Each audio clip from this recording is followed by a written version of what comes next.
Welcome to Expert Views on ADR Ever, a podcast about simplifying the traditional African method of settling disputes or the appropriate dispute resolution ADR in a bid to attract more users to settle their disputes or conflicts with mediation, ombuds, collaborative law, arbitration, restorative justice, early dispute resolution, negotiation, conciliation, and of course, early nature evaluation. My name is DrChinweEgbunike, and the host of Expert Views on ADR Ever, and I'm delighted to welcome Alec Chapa to the Ever Show. Welcome, Alec. He is the co-chair of the ABA Dispute Resolution Ombuds Committee and a conciliation specialist with the U.S. Department of Justice Community Relations Service.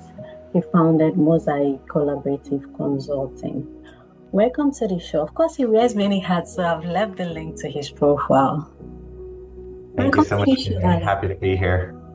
Such an honor having you for a second time. So without further ado, the first question is, what is Ombuds and its role in dispute resolution? Thank you. Excellent question to begin with. A very foundational question. So it's a Swedish term, and that's actually where Ombuds and the concept came from, is Sweden. The term means proxy in Swedish, which I think is a great concept to think about and to visualize, right? Because it is kind of a go-between between adversaries, but there's also a sense of, something being concealed, not full transparency, right? And I think that's where confidentiality comes in with Ombuds. So if you're a person that has an issue or a dispute, but you don't necessarily know what you want to do, or maybe you're intentional about not wanting certain information to be revealed, you go to the Ombuds and you know that, whatever you say to them is going to be confidential, with very, very minor exceptions. So in general, an Ombuds is somebody that's an advocate for fair process. They are, intentionally trying to create constructive dynamics for conflict to be resolved. Okay, thank you so very much. So is there any differences between mediation and ombuds? Absolutely. That's another great question. So in some sense, you can think about them as overlapping, and each of them are quite different in some ways. But in some ways, you can also think about an ombuds as having mediation as a tool. And so you can almost think about ombuds being more of the umbrella and mediation being within that, right? But I don't want to reduce mediation to just something that ombuds use. There's plenty of practitioners that are not ombuds who in fact do mediate. So there's some overlap there, right? And one of the areas of overlap is confidentiality. So if you go to ombuds, you're going to have confidentiality. And if you go to a mediator or conduct a mediation, you participate in it, whatever your role might be, you experience confidentiality privilege as well. So that's a big parallel. Impartiality is another parallel. So whether, again, you're visiting the ombuds or you're having a mediation session, you know that person, that third-party neutral, is going to be even-handed, right? They don't have a conflict of interest. They're not secretly, with financial ties to one party, and so on, right? There's a number of other differences I can flesh out, but those are two ways of the same, that they are the same. I think one important distinction is that an ombuds is much more embedded within a community, a group of stakeholders, a workplace, or whatever it might be. Whereas the mediator is a lot more, they're not embedded in that same way, right? You call a mediator once you have a dispute and it's clear who the other side is. It's generally pretty clear what they want out of the dispute, what their interests are. Sometimes less so, but generally speaking, you show up to mediation, you know what you want, and you have a good sense of how long it'll take to resolve that dispute, typically half a day or a day. And again, going back to ombuds being embedded, because they are embedded, they have access to a plethora of information that the mediator just doesn't have. So that's one very important way they're different. All right, thank you so very much. So similarity is confidentiality and impartiality, and then the ombuds is more embedded. within the community than the mediator. So, is there any particular history associated with ombuds in the United States? Absolutely. So it's interesting here as well because going back to Sweden, that's where a lot of this stuff started. And so you can almost think about it being a waterfall, right? From Sweden, it started to expand throughout the globe. This didn't happen at lightning speed, right? If we go back to 1809, which is when the concept of ombuds was codified in the Constitution, we didn't have the internet back then, right? So they moved pretty slow. We had word of mouth, we had the written language, and as fast as you could sail it across an ocean, right?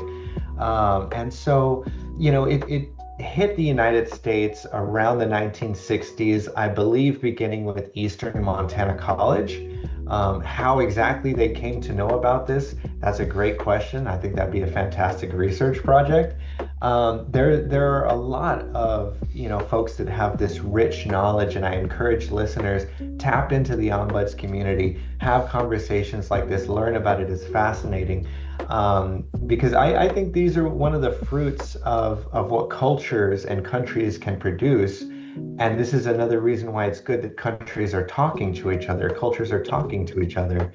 But back to your question, it started in the 1960s, and then over the next few decades from the 1960s and onward, it started to develop a little bit more. We started to see it in universities, in long-term care organizations with elderly care, and so on and so on. And today, there's hundreds of programs. They're all over the place. And yet there's still some of the best kept secrets across the board. All right, thank you so very much. So I would like to know if there are types of ombuds. Absolutely. So there are a few different types. I myself am still learning about this, which is fantastic, right? The field is growing in real time. Yeah. There's classical ombuds, which typically work in the private sector, or I'm sorry, the public sector. And what that means is that, constituents, stakeholders, the general population, they may have a concern about their government, the way that it's functioning. They can visit the ombuds, learn about that concern, maybe evidence that supports that concern. And this triggers the ombuds to, I don't want to say investigate, but to produce a kind of inquiry to the resolution of that concern, right? Insofar as there is any activity appropriate. And again, with the consent of the visitor. So nothing happens without the consent of the visitor. So that's a classical. The organizational does very much the same thing. Yeah. But they, as the name implies, they do it for an organization. So a private workplace, for example, Pinterest is a huge organization that has actually several different types of ombuds. And there's also, long-term care ombuds. Here in the state of Texas, where I live, it's actually written into the statute as ombudsman. So it's a bit of a dated term, but that's how it's written in. And those folks, they're a bit different in the sense that they are advocates, right? So if we think back to the impartiality component, they're not indifferent about how disputes and concerns are resolved. They are advocates for their constituents, specifically the elderly, because of course that's a vulnerable population. We need advocates in that space. So those are some of the types of ombuds, and a bit about how they're different. Thank you so very much. So, what is your take? How far has its impact been so far in the United States, and maybe even beyond United States? Well, that's a great question, and I think that question itself is worthy of a podcast in and of itself. On its own, yeah. Yeah, and one perspective I have about this is, I'm relatively newer to the field. I've been practicing less than 10 years. So my take is this makes tremendous sense. Why aren't we doing it everywhere? Whereas folks who have been in the field for decades have seen more of this steady growth. And these things take time because you don't plug an idea into a culture and then just have it, universally adopted overnight. It takes a culture change, right? The idea that highly educated people, Pinterest is a great example. I'm going to celebrate them because their in-house counsel, I got to hear from them directly during one of the ABA section of dispute resolution conferences. And the in-house counsel relived their experience of, coming to first understand what an ombuds is, being very skeptical, very suspicious of what it is, and then having this transformation, right? There's almost a philosophical change in point of view when it comes to, oh, wait a second, right? We could look at this as a liability and hold our limbs close and try to not create any more liability, or we could look at this as an opportunity, right, for early intervention, early resolution. And that's a bit about how, the philosophical change happens. But these things take time, right? It took years and a huge lawsuit for a huge company to make that change. So if we think about ombuds as a whole profession across a whole country, that's going to take time as well. And so I think there has been tremendous progress. There is still tremendous potential. Thank you so very much. And I also would like to add about the impact it's made so far, especially coming from the Ombuds Committee, MBA. And can you just quickly touch on the proclamation got it from the 37 states in the United States? Absolutely. So the proclamations are a great way for, local communities, constituents, and authorities to really, proclaim this is what ombuds are. This is the value that they provide, and we are publicly recognizing and endorsing that, which is absolutely valuable, right? We might all know that ombuds are valuable, but until we sort of codify that and make it part of public record, it's very easy for an outsider to say, well, I don't know what ombuds are. I don't see anything about it on Google. So the proclamations really address that. So how do one become an ombudsman? Like you pointed out in the states of Texas, it's called ombudsman or ombudsperson. Thank you. Yeah, that's another great question. And actually, this is another shameless plug for the section and the Ombuds Committee, because we are planning a whole session on just that. And how exactly do folks become an ombuds? This is everything I wanted to know years ago when I was first looking into this work. There's many different paths, in short. And I think the simplest way, it's not easy, right? But the simplest way to think about this is that there are many different kinds of ombuds, and there are many different paths to becoming an ombuds, but they have a lot of things in common. They're somewhat different depending on the exact role that you're in for the exact industry and sector, but by and large, they have a number of things in common: creativity and problem solving. Ombuds have to be very creative, because if the one thing you can't do, which is disclose, right, then it's a bit like playing a game, if you will. Not that these issues aren't serious, they are, but a game in the sense that you have to be creative to think about, how am I going to achieve this outcome without the thing that I would normally go to first, right? Which is just tell you what the problem is as the party directly involved. So ombuds have to be very creative. They have to have knowledge in conflict resolution. They have to have some level of legal and compliance knowledge, which doesn't have to mean they have a Juris Doctorate, a law degree, but they have to be familiar with that.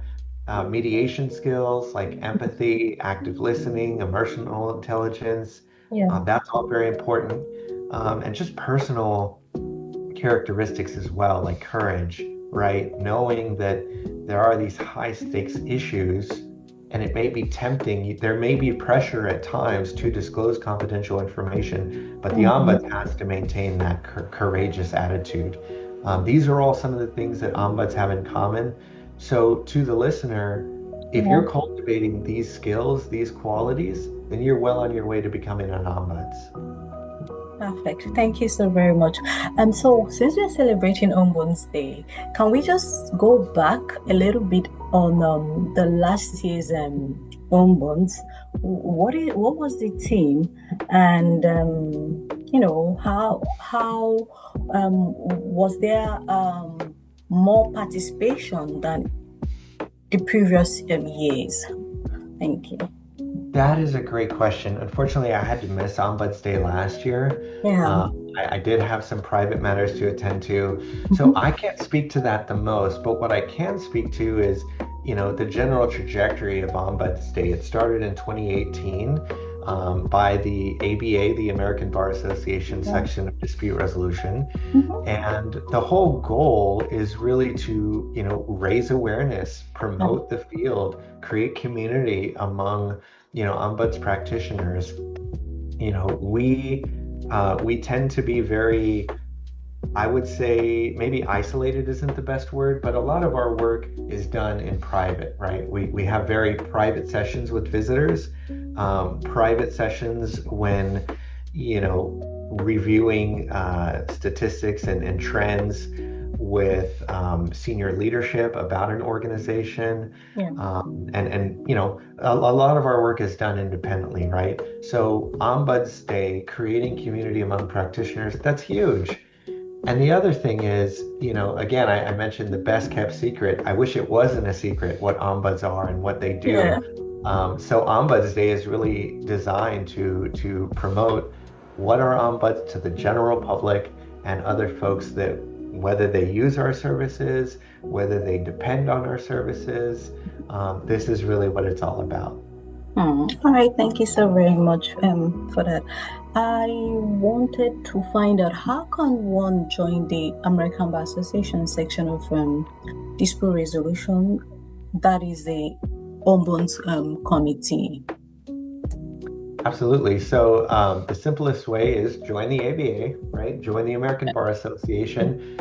There's a plethora of resources, especially relevant to you if you practice law, or if you're just interested in law, right? You don't have to be an attorney. I'm not an attorney, and yet I benefit from the ABA in many ways. Join the ABA, specifically join the section of dispute resolution. And within the section, we used to have much more committees, and now we've taken a very focused approach to paring it down to, I believe, 8 committees. So the Ombuds Committee is one of those.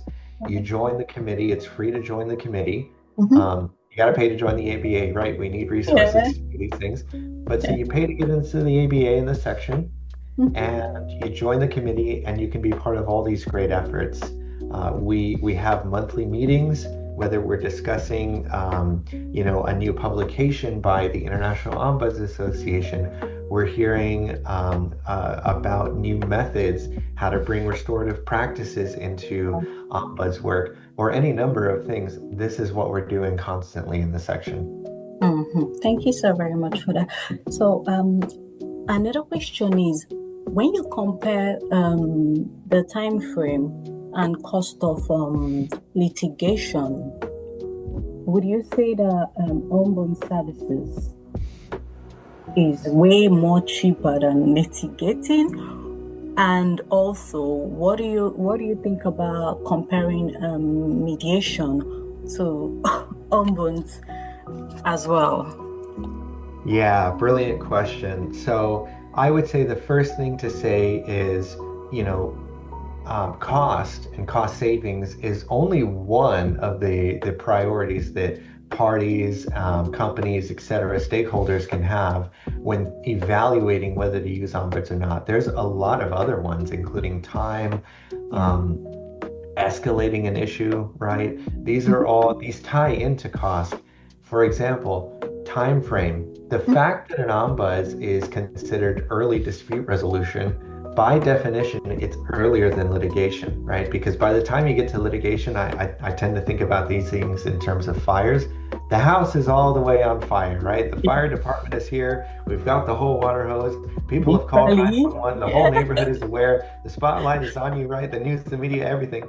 And ombuds is anything but that, right? Confidentiality. not public Did you hear what awareness. I said? Quite chaotic litigation. Quite chaotic, exactly. Exactly. Yeah, media, everything, right?